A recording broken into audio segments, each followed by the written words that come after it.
Hi, little friend.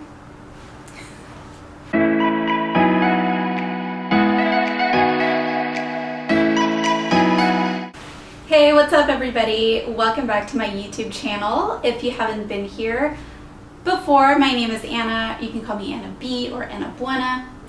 I am a designer by trade, and I'm here to give you some practical applications of design in your everyday life.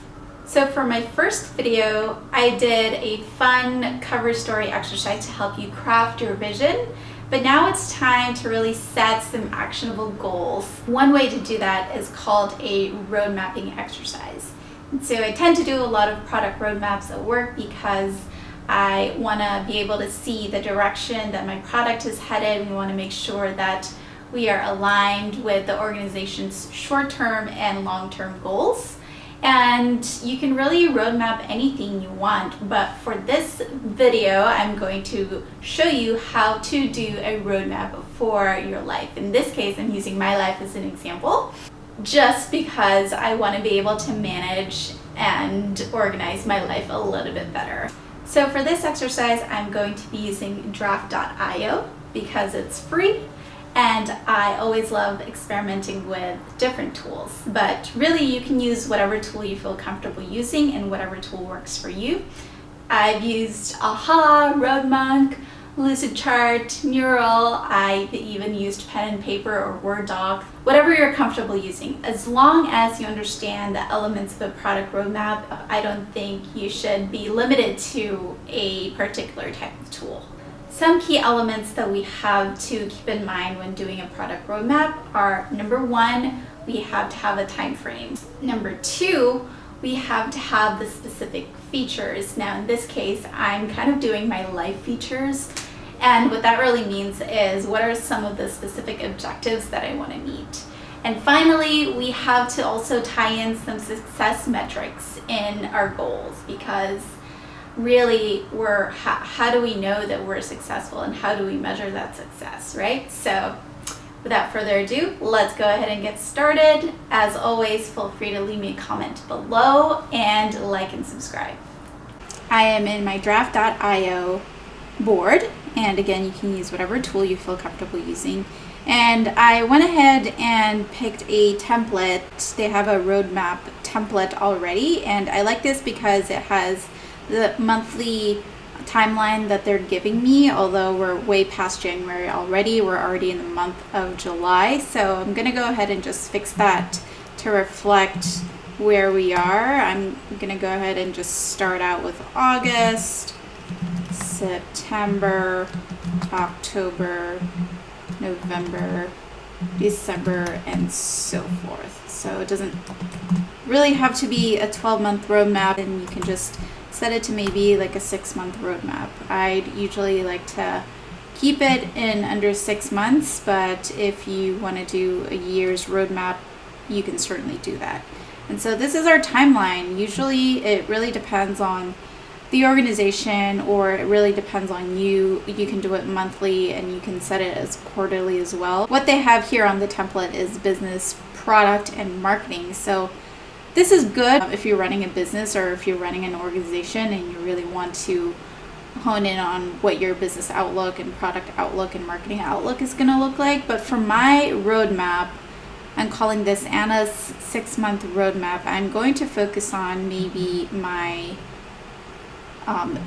YouTube community building. I'm also going to focus on maybe my professional development. Alright, so what do I want to achieve in my YouTube community building? First, I need to actually launch my video. I've already launched my first video, and now I'm going to launch my second video, and maybe I'll do like every month or something. So beginning of August until the end of August. So we're gonna need to just copy and paste, and then maybe start thinking about content like in the middle of August, and launch video number 3 by the end of September. And so at this point, I think it's important to also create some metrics around your goals. So I'm going to go ahead and add a little sticky note for my metrics. The goal is to have 100 subscribers by the end of this first video. And then for my third launch, I'm going to go ahead and double that. See, the point of this is that you're answering the question, so what? How do you make sure that you are successful, or like how do you measure that success? Now that I have this, I can also iterate and get feedback. And I usually like to do decision points here. So after my third video, this is going to be like right around September as my decision point. And why I do this is because I want to make sure that I'm still doing the right thing, if this is something that I really want to keep pursuing, and if I want to spend more time and effort into doing this. So this is going to be my decision point.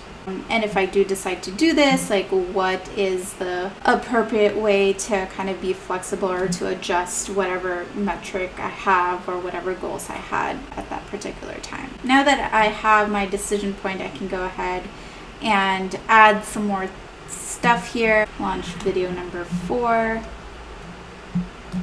and then launch video number 5. So by video number 4, what do I want to achieve, right? That's really measurable. Maybe double the subs, 400 subs. And then by the end of video 5. All right, so now I have these metrics. It's probably really confusing. I should really probably do this at the end of the timeline just so you don't get confused.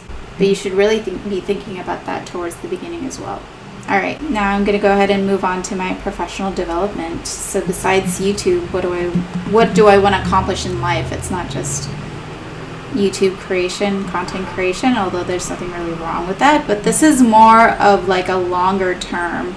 It's not really as quick of a turnaround as a YouTube video. So this is going to be maybe complete a design course or something.